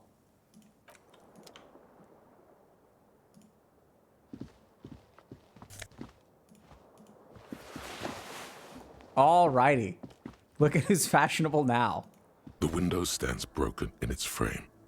Cold wind blows in. Visual calculus. What do you mean, assess the damage? How would you do that? What are you even trying to do? The morning light hurts your eyes. It's hate. Okay. All right. Let's try to get out of the... How do I run? Can I run?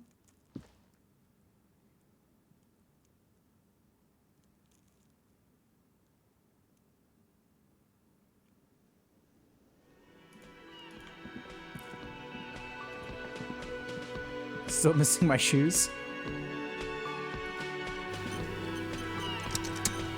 Oh, I can WASD?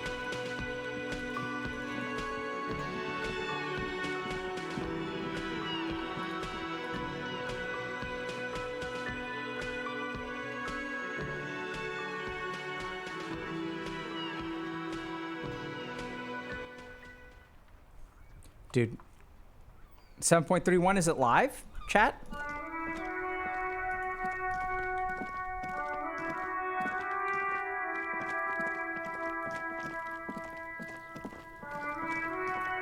So we went through...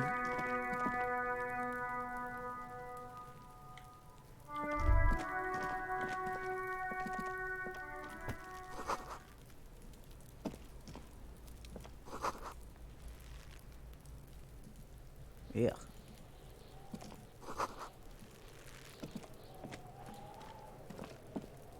The corpse looks at you with bulging white eyes. The face around them does not look human. It's swollen and ready to burst. You seem to be holding your breath. A cargo belt twists his neck at an unnatural angle. The body below appears stiff.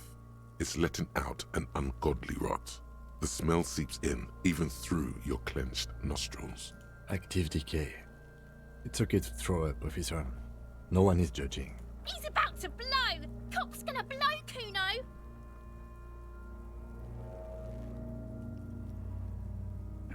This is a white check. You may retry it. The smell is repulsive. It pushes in from your mouth.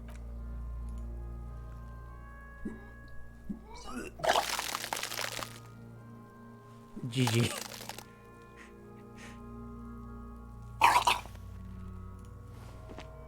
Too late. It's impossible to keep in until a pool of vomit lies under your feet and your throat stings from the... It's okay. Happens to everyone. Keep it. The hangover is clearly making this worse for you. You could use some ammonia to clear your head. If you can handle the headache, some officers use it to deal with cadaverine odor. There is Frit nearby, east of the hostel.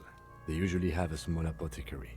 If they don't, there's a greenhouse here, and a gardener with a wheelbarrow on the corner of the whirling in rags.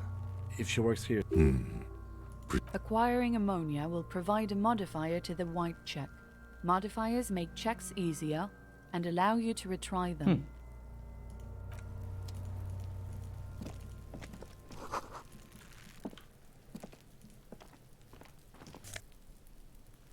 What is this? Magnesium.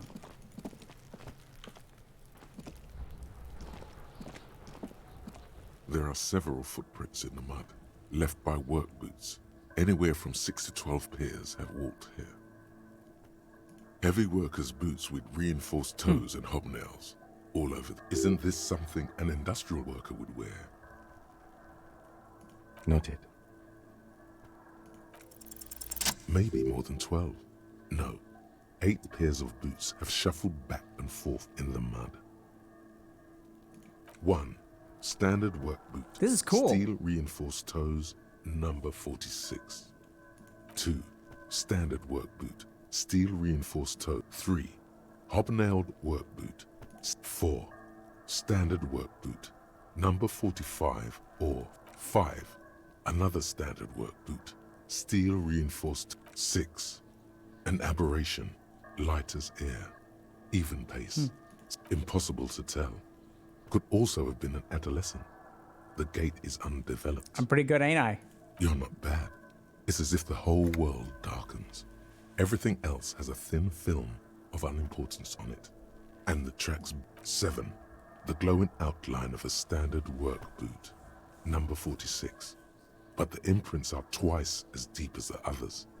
The weight exceeds 200 kilograms.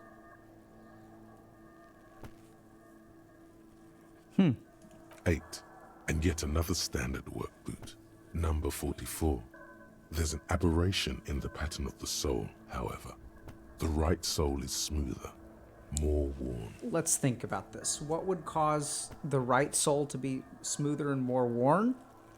Do y'all know, chat? Potentially a limp. So we may be looking for someone with a limp. How many? I was pretty off then. I counted 20. Do we want to be insulting? No. I never got the hang of it. Hyperopia. Do you see anything out of the ordinary? A woman or a kid? Understood. Anything else? 200? Could it be the combined weight of 2 people, one carrying the other who's tied up? He might be right. 200 kilograms of living weight is unlikely. Could have been an extremely obese person. From here, the boot the victim wears. It's bad. Very bad. Before you can heave, the wind changes direction. He appears to be wearing some kind of armored boots. I can't see any exotic prints here. Someone had to care. Wind keeps changing. Are any of the prints deep enough in your opinion? Which ones? What is this? That's a tree. I think we're close to a conclusion here. Possibly, yes. But why? Yes, they could have used a makeshift stretcher or just march him up to the gallows. Even easier to carry on a stretcher or between 2 men. Anyway, it's for future consideration. What else can you see? Interesting. Let's name it the old soul. Someone operating a workbench with a pedal? Like a joiner at the harbor. He regrets it the moment he says it.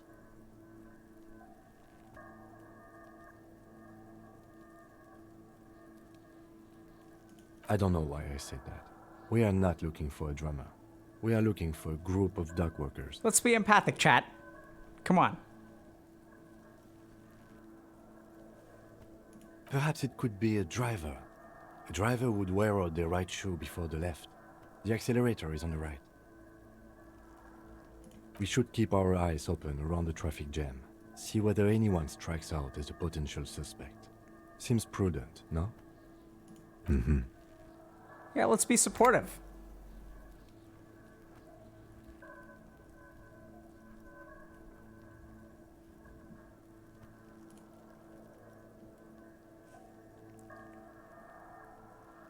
A week, maybe? 7 days would fit the time frame provided to us by the caller, who reported the hanging. It is not impossible. I pulled last week's forecast for coastal Revachol. 7 days below freezing. The day before, the day of his hanging, was the... Correct again. Sub-zero temperatures would preserve the tracks in a good state. The commotion here... What do I think? A mob of people brought something heavy to the tree. One of them was carrying the victim. Then, after hoisting him up, they stood in a semicircle facing his direction. At first glance, Indeed. They all stood in a row here and looked at the tree. Yes, everything Lost Ark fit kept so crashing. well. We can Carried try him again in a over, minute. Hoisted him up, watched him hang. This is easy. Isn't it strange to have your assumptions confirmed like this? This is what someone whispering suggestions in your ear would like you to feel. Ah, a little bit of a touch of the paranoia, right? The questioning. What's Kim's angle?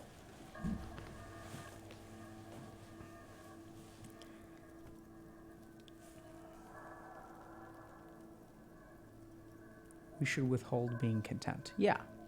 The lieutenant is saying something, but you can't hear it. Suddenly, it seems like your tie is alive again. What? Withhold being content? What are you? Mild to moderately disabled? That doesn't feel like something you should do. Live a little! Everything on the damn crime scene fits like a glove! You should get shit-faced on this damn crime scene! Okay, this is interesting.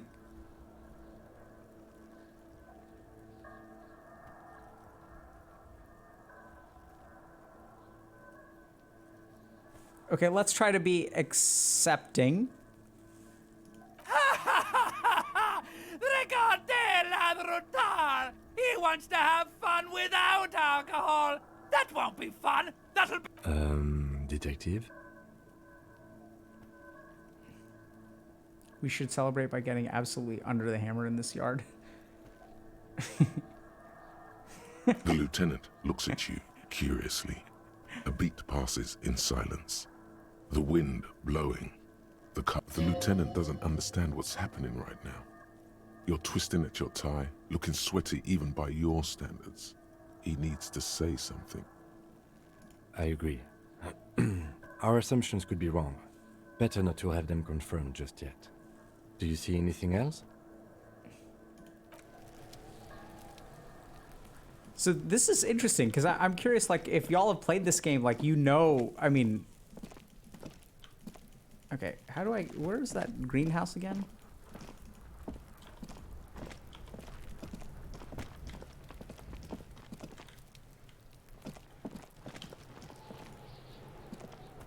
This trash container is locked.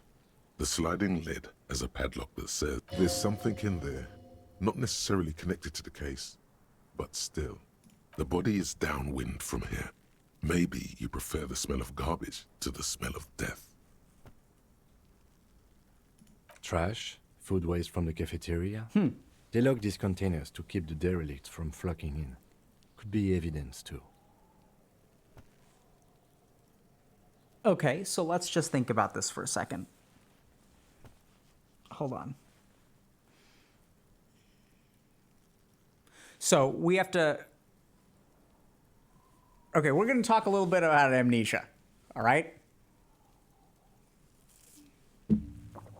So I'm going to tell y'all, do y'all know the story of HM? You guys want, y'all want another quick side tangent lecture? So there's a guy named HM who was an actual patient that was the inspiration for a movie called Memento. Highly recommend the movie if you guys haven't seen it. It's really good. So HM had a problem with something called anterograde memory formation. So our memory involves two things. One is like recall from the past, and one is laying down new memories. For like the laying down of new memories and the recalling is like two separate things, right? So one is like reading the hard drive and one is writing to the hard drive.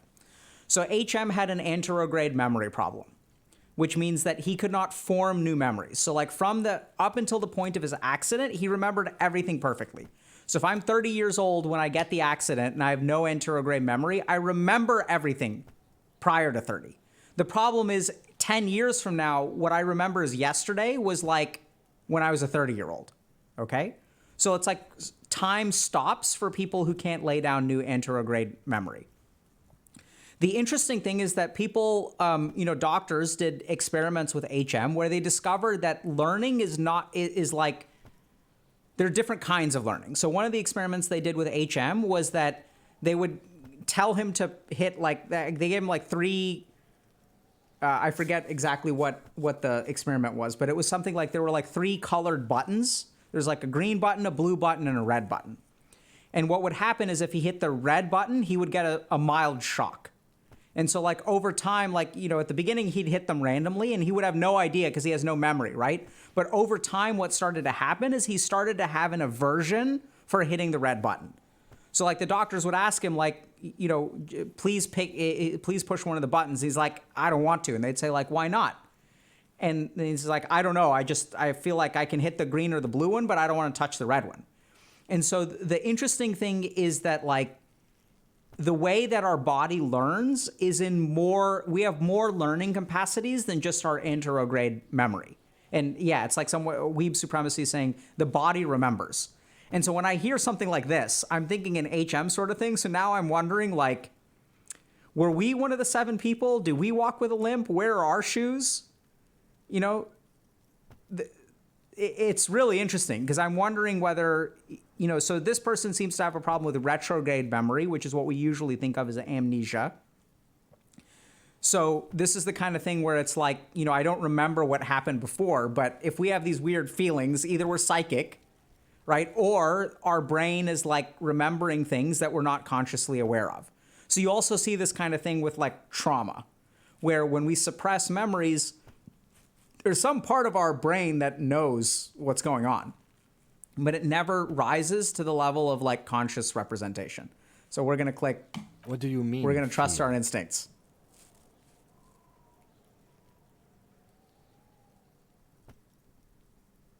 Let's go this way. I agree. We should get someone from the... He's being sarcastic. Do not ask what the remote viewer's division is.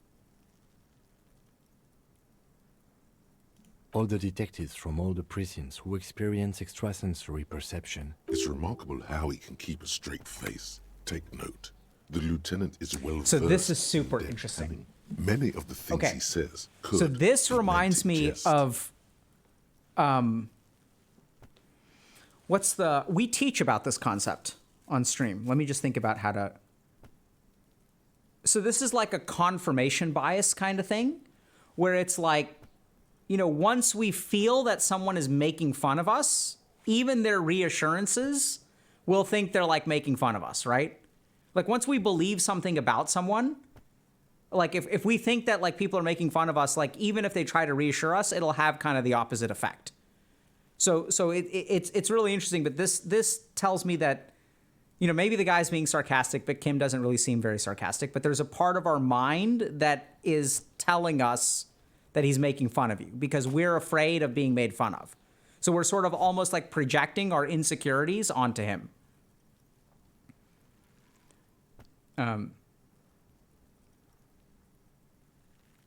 There isn't. He is screwing with us.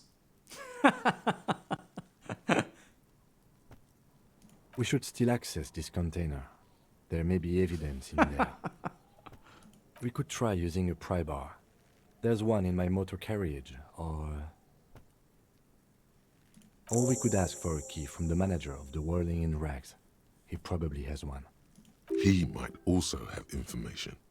This is better than the pry bar idea. Okay. A whole lecture for nothing. It's not the first time and won't be the last time, chat.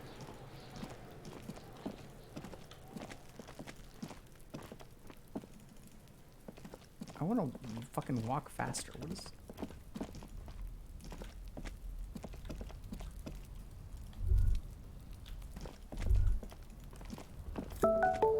An inconspicuous pile of the roofing material, Eternite. It's nothing. Someone just left some roofing material slanted against an old shack. Because it's nice and orderly. Well-laid pallets. Easy on the eyes. Rhythmic pattern. Calms your mind. Mammals like this stuff. No. There's more to this. you get this strange feeling. Uh-oh. Hard to say. It's gone now. Feelings pass, you see. Especially the small ones.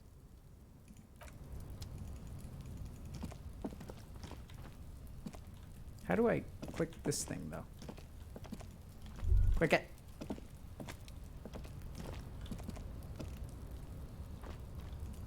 Do we not get to this? Okay, whatever. Just click once. Oh.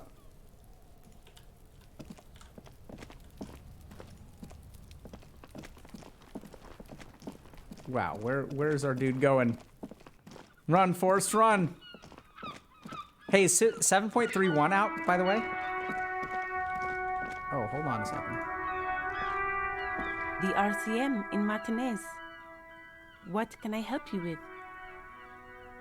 Of course. What can I help? Sure. I'm done with it. Okay, so we have Go to try easy on that that check stuff. again, right? It gave me a terrible... Of course. Where to? What do you mean? Yes, sir. District of Martinez. He knows where we are. He just wants directions. No problem. Of course. I won't hold you back. Her gloves. You get the feeling that you need them. You have a dead body to deal with after all. Sure. Keep them. Nice. Thank you, lady.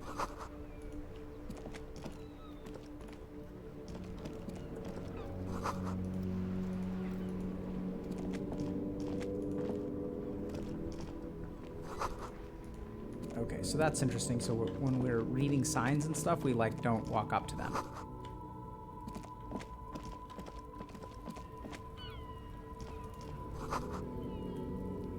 Is there combat in this game?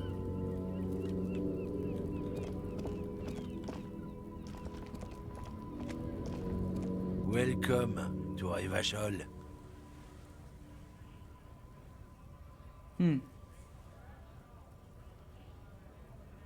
Ah, see, here's another ego response.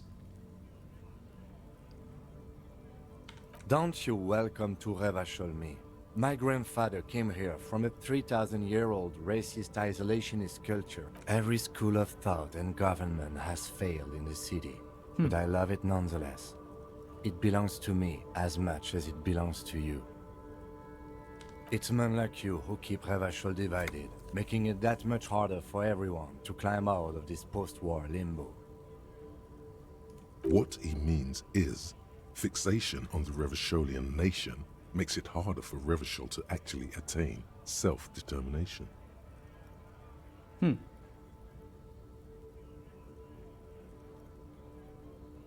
Oh, come on, man. I just said welcome to Rivachol. It's a lorry driver thing. I know exactly what you meant. You think my kind doesn't belong here, that I should watch. But you see, I'm an officer of the RCM. It's actually my... Silence. The air between your partner needs backup. Now's your moment to shine.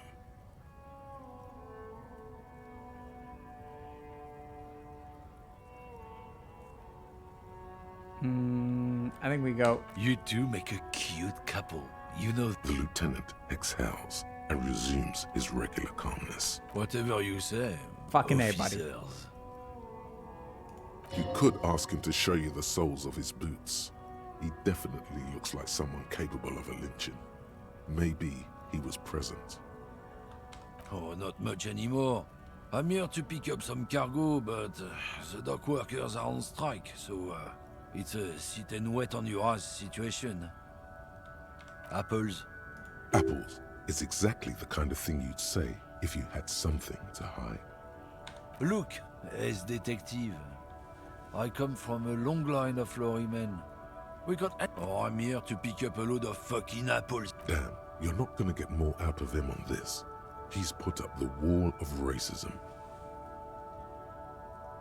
Oh yeah, they're a big deal. My great-grandfather was Let's a try to talk carter, to him about his had past. a royal license and everything. We've tried to hold on to our privileges. Sure fucking is. We have a guild and everything, huh? Very goddamn right. They've been trying to fuck us out of our heritage in the name of profit. But when they try to replace us, trusting street thugs with their goods is going to fuck them right up the ass. Mark my words. Generations of practice and no laughing matter. This is very bad language, chat.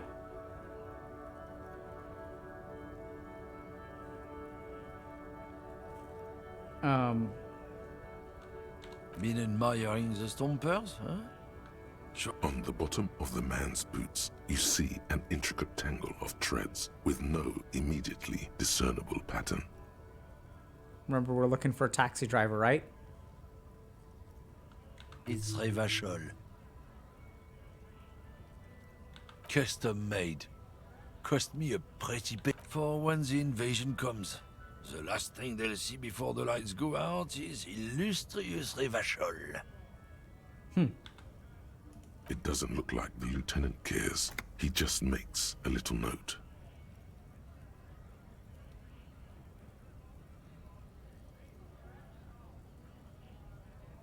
Hey man, you know, there are all sorts of invasions. It's interesting. I thought we could rely on I the have cops. 4 in int and We're in 4 in this psych together, and 2 in the whether other you 2. realize it or not.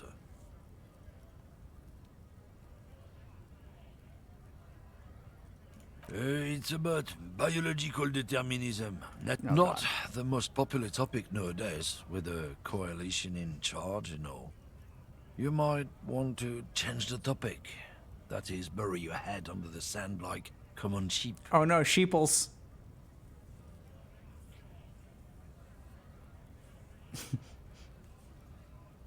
Should we... I'm not the only one. Look, I've read books. The science of racial theory has all been proved, even if some people don't want to accept it. People who've studied these things say that you and me are superior by design. So, naturally, we Occidentals should be in charge. So the you can be a feminist and you can be like a racist who believes in eugenics and stuff? Like, what on earth?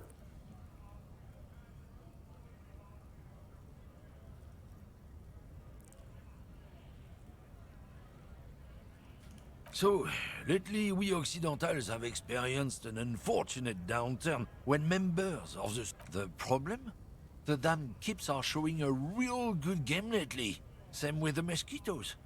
And the other introduced species too. Cultural victory? What is this then? It's what the kips of Boogie Street are going for, right under our noses. And the others too, on the radio. Heard any song? It's true. Also, you need to Okay, so this seems pretty consistent. Like, when you listen to someone who has very strong political views, they'll just start talking. You might end up with a new I'm zoning out. I don't know about y'all, chat. Characteristics leading to extra competition. That's why you've got to go right ahead. Lieutenant Kisaraga's stern expression. Not a lot of moral fiber on this one yet, he thinks. What happened? Did your balls shrivel up? You had plenty of chances to get off this road, but no, you let this guy keep talking. Then, when the time came to make your choice, you tried to split the difference. Weak. Interesting. Interesting.